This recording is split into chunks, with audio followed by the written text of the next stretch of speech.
And so there's a story here, there's the oldest story that mankind knows, and literally it is the oldest story that we know, is this story. And the story basically is there's a bounded space, a walled garden, a walled city, and all the original cities were walled, because if they weren't, barbarians would swoop in and they'd just steal all your stuff, and so that was kind of pointless. So you wanted to have some major league walls surrounding your territory, and so that's inhabited space, and inside that is your little dominance hierarchy. And so all you primates knew exactly who was who inside that space, so you didn't have to fight with each other, and you could predict each other's behavior because you believed the same things and saw the world roughly the same way and acted the same way, and so you were sort of secure. But then the problem is that that can always be breached. There's always something outside of it that's a danger, and so that's signified by this little creature here, this dragon. And that twirl in its tail is very common among dragons. It's actually a symbol, because imagistic languages, imagistic symbols have an ancient language, and it's referring to something that's basically eternal. And see, it lives down here in this cave because it's an underground thing.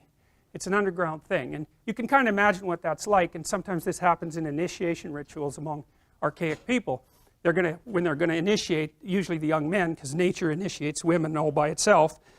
Usually the young men, maybe they'll put them in a cave and leave them there, for like, well, who knows how long. And so you got to think, what's in a cave? Now, caves are dark, man. I don't know if you've ever been in one, but like they're dark, and they're really dark. And so not only is there whatever there is in the cave, and you don't know what the hell's in the cave, there's whatever you imagine might be in the cave.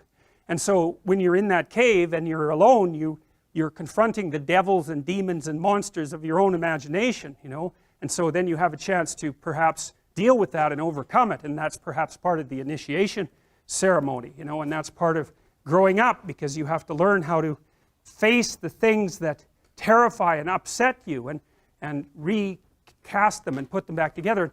We talked a little bit about this idea of the pre-cosmogonic chaos that Iliad refers to, and that's the stuff out of which order is produced at the beginning of time, and it's also the stuff out of which you constantly reproduce order. And the Jungians, the psychoanalysts, especially the really deep psychoanalysts like Jung, Freud was a more surface psychoanalyst, and that's not an insult. There's some things that Freud figured out that are absolutely amazing. He was a precursor to Jung for sure.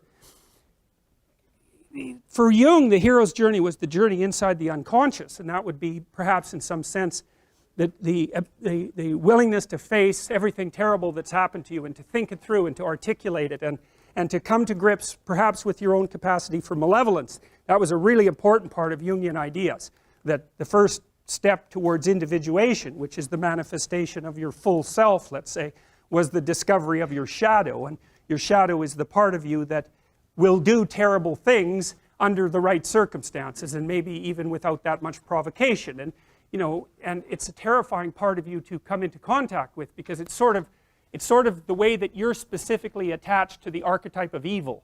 That's a good way of thinking about it. And modern people, they don't really think much about the idea of good and evil, but that's because most of them are so damn naive you can just barely even comprehend it.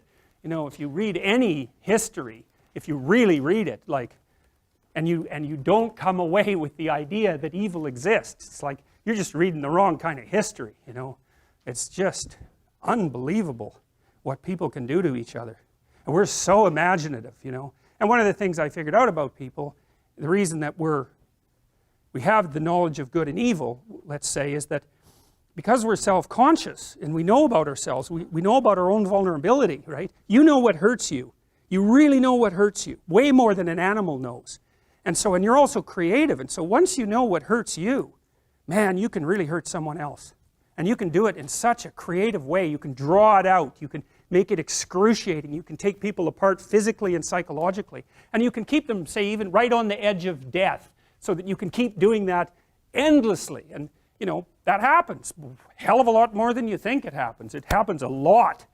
And so, well, and you think, well, that doesn't involve me. It's like, oh yes it does, man. That's the problem, because you're human, and that's the sort of things that human beings are capable of. And I'm not saying it's all probable that you do that ever, or that, But I'm saying that, you know, you got to take that into account. When you're looking at the world and you think about all the perpetrators out there, it's like, it's not like there's perpetrators and there's victims. That isn't how it works. It doesn't work that way at all. And so the horrors of humanity, as well as the noble elements of humanity, are all elements of your central being. And for Jung, and this is the terrible thing, for Jung, the pathway to higher wisdom was through the terrible portal of, well, you could say hell, for that matter. Really. And so who wants to do that, man? It's like, no. You know, like maybe you're resentful about something. Well, you probably are, because like everybody's resentful about something, you know. And resentment is just a vicious emotion.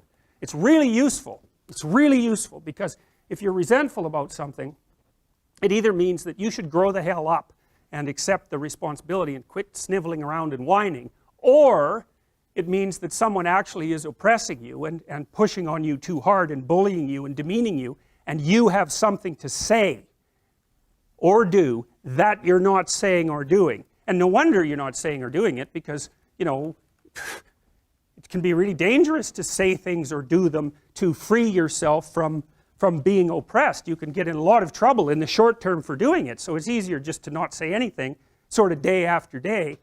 In the short term you protect yourself, but it just crushes you. And then the resentment comes up, and resentment, man, that can just get so out of hand, you know. It starts with resentment, and then it goes to the desire for revenge, you know, because you'll play nasty little tricks on the person that's oppressing you. At any chance you'll talk about them behind their back, and if they want you to do something, you'll do it badly, or you'll do it grudgingly, or you'll do a half-rate job, and you'll set up little traps, and, you know, so it puts you in a poisonous space. And then if you really start to dwell on that, say, in your basement for 3 or 4 years about just exactly how terrible the world is, and how that's focused on you, and how everyone's rejected you, and how you get to this point where you're thinking that, you know, existence itself is a kind of poisonous endeavor, and that the best thing for you to do is go out there and do as much, you know, create as much mayhem as you possibly can. And if you really get to a dark place, you think, I'm going to create as much mayhem as I possibly can by targeting the most innocent thing I can possibly imagine. And then you end up shooting kids in Connecticut. And that's how you get there. And so that's a bad road, man. There's dark things down there.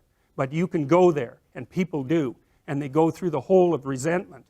And so resentment can tell you, you've got something to say. You bloody well better say it. You gotta free yourself from what's oppressing you. You have to stand up for that, because otherwise you become oppressed. And then once you're oppressed, that's just not so good. And so, like in your marriage and your relationships, you got to tell people what you're thinking. You don't have to assume you're right. That's a whole different story, because you're not, because you're, you know, ignorant and you're biased, and, you know, so you're not right, but you can stumble towards the expression of yourself, and then you can listen to the other person and hope that they tell you some way that you're stupid that's useful, so you can be a little less stupid in the future, because wouldn't that be good?